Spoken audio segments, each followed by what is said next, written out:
सूरज डूब रहा था और पतझड़ की हवा पत्तों को उड़ाती हुई जंगल में बह रही थी। इंद्रपुरी शहर के बाहर इंद्रपुरी काउंट में गौरव राजवंश का समय था। सफेद कपड़े पहने एक आदमी पहाड़ों और जंगलों से गुजरता हुआ एक चट्टान पर पहुंचा जो डूबते सूरज की रोशनी से लाल हो गई थी। यह सफेद कपड़े वाला आदमी एक सुंदर जवान लड़का था, करीब 16-17 साल का। उसके चेहरे पर एक प्यारी मुस्कान थी। विराट, तुम यहां हो। पीले कपड़े पहने एक लड़की चट्टान पर खड़ी थी। जब उसने सफेद कपड़े वाले लड़के को देखा तो उसके नाजुक और खूबसूरत चेहरे पर एक प्यारी मुस्कान आ गई। विराट ने पीले कपड़े वाली लड़की की प्यारी मुस्कान देखी तो उसका दिल खुशी से भर गया। उसने हाथ बढ़ाकर लड़की के काले बालों को छुआ और प्यार से कहा, तनीषा, आज के बाद तुम्हारे शरीर में 3 शीत ज्वाला का ठंडा जहर पूरी तरह खत्म हो जाएगा। फिर तुम ऐसी प्रतिभाशाली लड़की बन जाओगी जिस पर सबका ध्यान जाएगा। सच में? पीले कपड़े वाली लड़की ने हैरानी से कहा। उसकी नम आंखों में पतझड़ की लहरें थीं। विराट का दिल धड़क उठा। उसने पीले कपड़े वाली लड़की को हल्के से गले लगाया और मुस्कुराते हुए कहा, बिल्कुल सच, मैंने तुमसे कब झूठ बोला है। इस खूबसूरत लड़की को अपनी बाहों में लेकर विराट को बहुत खुशी महसूस हुई। हालांकि उसने इसके लिए बड़ी कीमत चुकाई थी, पर अब उसे लग रहा था कि यह सब इसके लायक था। विराट इंद्रपुरी शहर के 4 बड़े परिवारों में से एक कनिष्क परिवार का जवान मालिक था। वह बचपन से ही बहुत प्रतिभाशाली था। उसमें गजब की साधना की काबिलियत थी जो उसे एक खास प्रतिभा बनाती थी।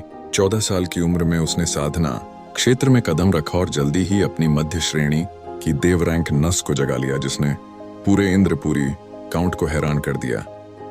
लेकिन इसके बाद एक रहस्यमयी घटना हुई। पिछले 3 साल से विराट की साधना बिल्कुल रुकी हुई थी।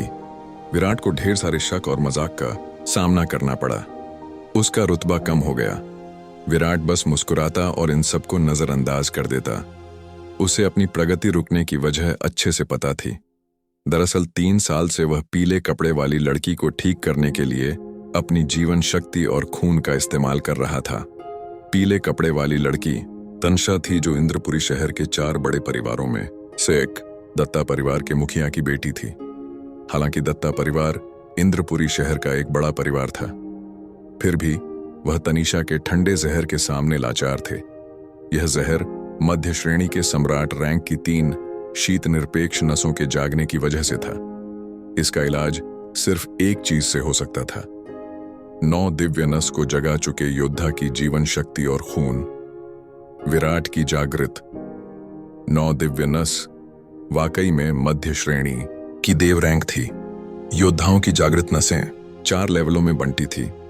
एकलव्य रैंक, सम्राट रैंक, देव रैंक और अमर रैंक। हर लेवल को निम्न, मध्य, उच्च और अंतिम श्रेणियों में बांटा गया था।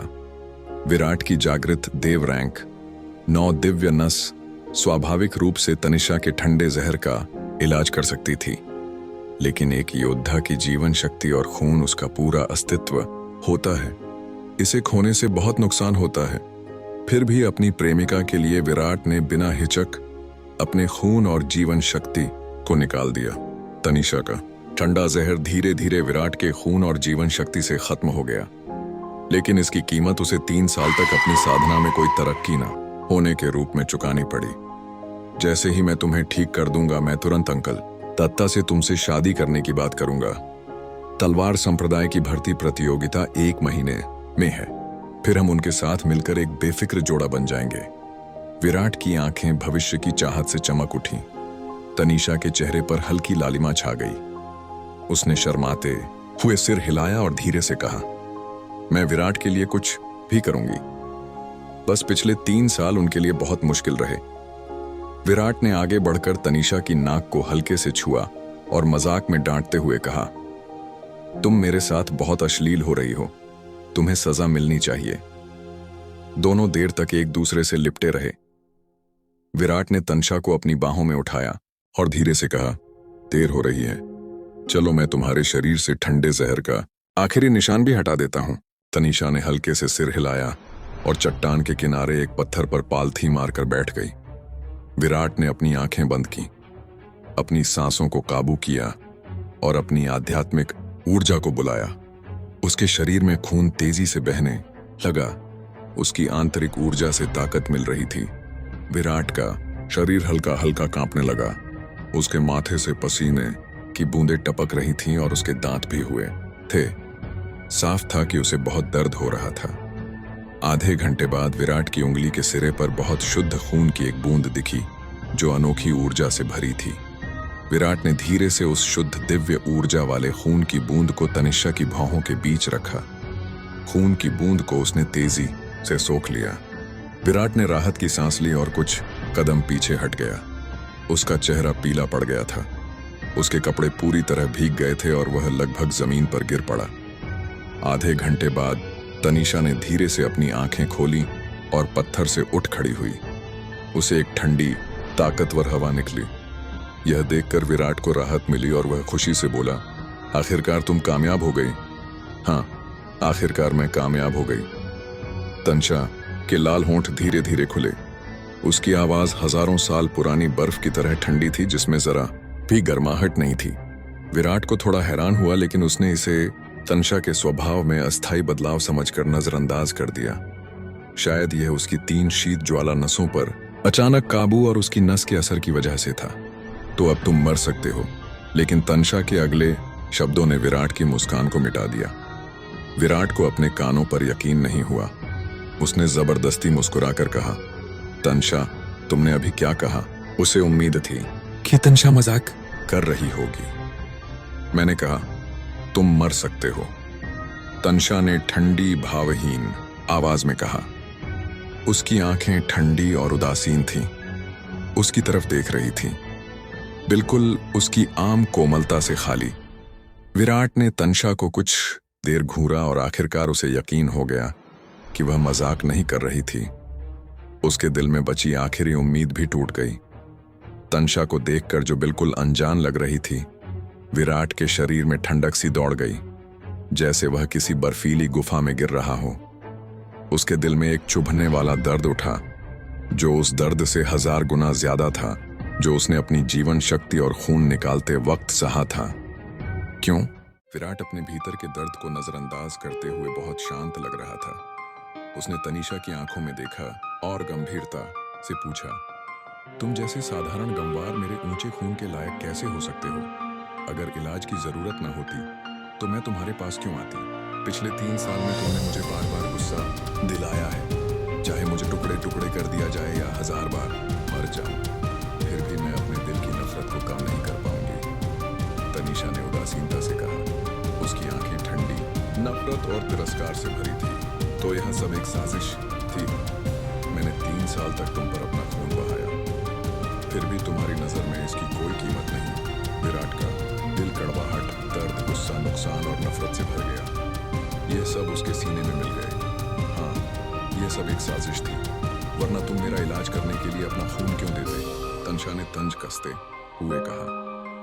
विराट ने अपने सामने खड़ी बिल्कुल अनजान लड़की को देखा, अपने मुंह के कोने से खून पोंछा और एक कड़वी मुस्कान के साथ कहा, अगर तुम मुझे मारना चाहती हो, भले ही तुमने 3 शीत नसों पर पूरी तरह कब्जा कर लिया हो, भले ही मेरी जीवन शक्ति बुरी तरह खराब हो गई हो, क्या तुम मुझे मार सकती हो?